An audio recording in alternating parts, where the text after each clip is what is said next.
പ്രിയപ്പെട്ടവരെ, നമ്മൾ ഇന്ന് റോസ്റ്റ് ചെയ്യാൻ പോകുന്ന ബുക്ക് സോഷ്യൽ മീഡിയയുടെ ഹൃദയം തകർത്ത നോവൽ നിമ്ന വിജയുടെ ഏറ്റവും പ്രിയപ്പെട്ട എന്നോട്.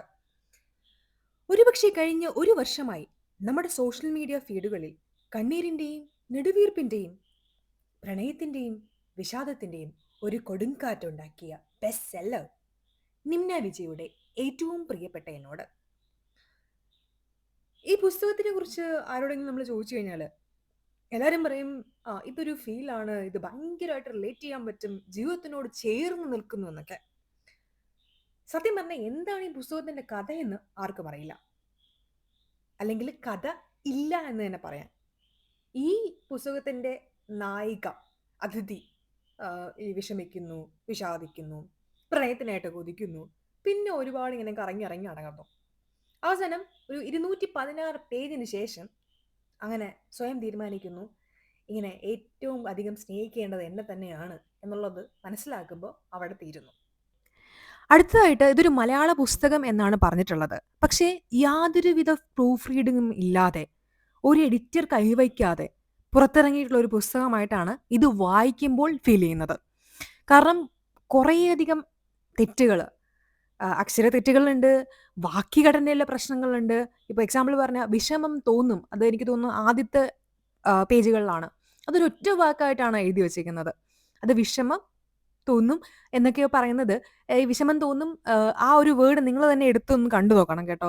അത് എങ്ങനെയാണ് എഴുതിയിരിക്കുന്നത്, ആ ആദ്യ ചാപ്റ്ററിലുള്ള എന്തുമാത്രം മിസ്റ്റേക്സ്, ഓരോ ചാപ്റ്ററായിട്ട് നമ്മൾ എടുത്തു നോക്കിക്കഴിഞ്ഞാൽ അത്രയധികം മിസ്റ്റേക്സ് ഈ ഒരു പുസ്തകത്തിലുണ്ട്. ഇതൊരു 50,000 കോപ്പികളിലധികം വിറ്റഴിഞ്ഞു എന്നാണ് ഇതിലെ പ്രസാധകർ ഈ പുസ്തകത്തിൽ പറയുന്നത്. പക്ഷേ ഈ 50,000 കോപ്പികൾ വിറ്റഴിഞ്ഞ ഒരു പുസ്തകം ഒരു എഡിറ്റർക്ക് കൊടുക്കാതെ, എഡിറ്റ് ചെയ്യപ്പെടാതെ വീണ്ടും വീണ്ടും ഇറക്കുന്ന ആ ഒരു പ്രസാധകരെ സ്മരിക്കാതെ പോകുന്നത് തെറ്റാണ്.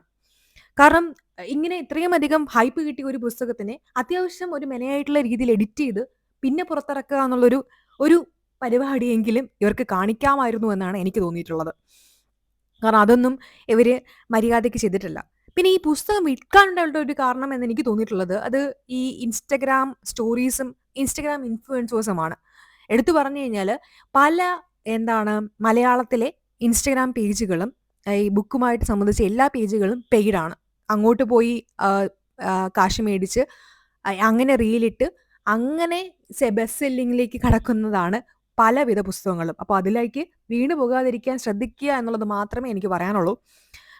ഇനി ഇതിലേക്ക് വന്നു കഴിഞ്ഞാൽ ഒരു എക്സാമ്പിൾ എടുത്തു കഴിഞ്ഞാൽ, ഇത് കുറേയധികം വാക്കുകളുണ്ടല്ലോ ഈ ഇൻസ്റ്റഗ്രാം സ്റ്റോറിക്ക് മാത്രമായിട്ടാണ് എഴുതിയിരിക്കുന്നത്. അപ്പോൾ ആ ഒരു വാചകങ്ങൾ എടുക്കുക, അതിൻ്റെ ഫോട്ടോയോ വീഡിയോ എടുക്കുക, ഇതാണ് ഞാൻ, ഈ ഒരു എൻ്റെ ജീവിതമാണ് എന്നൊരു ഇമോഷണൽ മ്യൂസിക് ഒക്കെ ഇടുക, ഏതെങ്കിലുമൊക്കെ ഏതെങ്കിലും ഒരു ബ്രേക്കപ്പ് സോങ് ഒക്കെ ഇടുക. അപ്പോൾ ആൾക്കാർക്ക് ഒരു കണക്ഷൻ കിട്ടും. ഇത് കണ്ടൊരു 10-15 ആൾക്കാർ വീണ്ടും മേടിക്കും. ആ 15 ആൾക്കാരിൽ ഒരു 5 പേരെങ്കിലും അങ്ങനെ സ്റ്റോറി ഇടും, വീണ്ടും ഒരു 10 ആൾക്കാർ ഇതുപോലെ ചെയ്യും. അങ്ങനെ ഈ പുസ്തകം വായിച്ച് ഫോട്ടോ ഇട്ടും റീല് കണ്ടുമാണ് കുറേയധികം മനുഷ്യരിലേക്ക് എത്തിയതെന്ന് എനിക്ക് തോന്നിയിട്ടുള്ളത്. അല്ലാതെ ഈ പുസ്തകത്തിൽ വലിയ കഴമ്പൊന്നുമില്ല. അടുത്ത് 360 രൂപയാണ് ഈ പുസ്തകത്തിന്റെ വില. അതിന് മാത്രമുള്ള ഒരു സംഭവമോ ഒരു കണ്ടന്റ് ക്വാളിറ്റിയോ ഇല്ലാത്തൊരു പുസ്തകമാണിത്. പണ്ടൊക്കെ നമ്മൾ സുധാകരൻ മംഗളോദയം അല്ലെങ്കിൽ മനോരമയിലോ മംഗളത്തിലേക്ക് നമ്മൾ വായിക്കുന്ന നോവലുകളുടെ ഒരു സ്റ്റാൻഡേർഡ് ഉണ്ട്. അതിനേക്കാളും തരം താഴ്ന്ന ഒരു സ്റ്റാൻഡേർഡിലേക്ക് പോകുന്ന ഒരു പുസ്തകമായിട്ടാണ് എനിക്ക് ഫീൽ ചെയ്യുന്നത്. കണ്ടന്റ് ക്വാളിറ്റിയിലാണ് ഞാൻ പറയുന്നത്, കണ്ടന്റ് ക്വാളിറ്റിയിൽ. അല്ലാതെ ഈ പറയുന്ന ബുക്കിന്റെ ഒരു പ്ലോട്ടിലുള്ള കാര്യമല്ല പറയുന്നത്. കണ്ടന്റ് ക്വാളിറ്റിയിൽ നിങ്ങൾ ഈ പുസ്തകം മലയാളത്തിലെ മറ്റ് പുസ്തകങ്ങളെ കമ്പയർ ചെയ്ത് നോക്കുമ്പോഴാണ് നിങ്ങൾക്ക് അത് മനസ്സിലാകുന്നത്, കണ്ടന്റ് ക്വാളിറ്റിയിൽ എത്ര താഴെയാണ് ഈ പുസ്തകം നിൽക്കുന്നത്. ഇനി കുറെ കൂടുതൽ ഈ പുസ്തകത്തിനെ കുറിച്ച് പറയാനുണ്ടെങ്കിലും തൽക്കാലം ഇവിടെ നിർത്തുന്നു. നിങ്ങൾ ഈ പുസ്തകം വായിച്ചിട്ടുണ്ടോ? ഉണ്ടെങ്കിൽ നിങ്ങൾക്ക് ഏറ്റവും ഓവർ ഹൈപ്പായി തോന്നിയ ഒരു വരി താഴെ കമന്റ് ചെയ്യുക.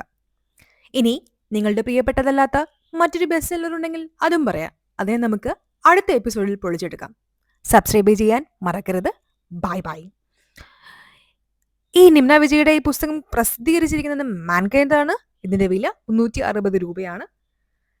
സീരിയസ് വായനക്കാർ ഒരിക്കലും ഈ ഒരു പുസ്തകം ചൂസ് ചെയ്യേണ്ടതില്ല എന്നുള്ളതാണ് എൻ്റെ അഭിപ്രായം. ഒരു സ്റ്റാർട്ടിംഗ് രീതിയിലുള്ള ഒരു ബേസിക് വായന മാത്രമാണ് ഈ ഒരു പുസ്തകം നമുക്ക് നൽകുന്നത്. ഈസി റീഡ് ടൈപ്പിലുള്ള ഓൺ ടൈം റീഡ് ആയിട്ടുള്ള ഒരു പുസ്തകം മാത്രമാണ് ഈ പുസ്തകം. അപ്പോൾ ഒരു സീരിയസ് വായനക്കാർ ഒരിക്കലും ഈ പുസ്തകത്തിലേക്ക് കാലെടുത്ത് വയ്ക്കരുത് എന്നുള്ള അഭിപ്രായം മാത്രമേ എനിക്കുള്ളൂ. അപ്പോൾ കൂടുതൽ വിശേഷങ്ങളുമായി നമുക്ക് വീണ്ടും കാണാം. അതുവരെയും അടുത്തൊരു പുസ്തകം ഏതാണെന്ന് ഞാൻ പോയിട്ടൊന്ന് വായിക്കട്ടെ. Bye bye.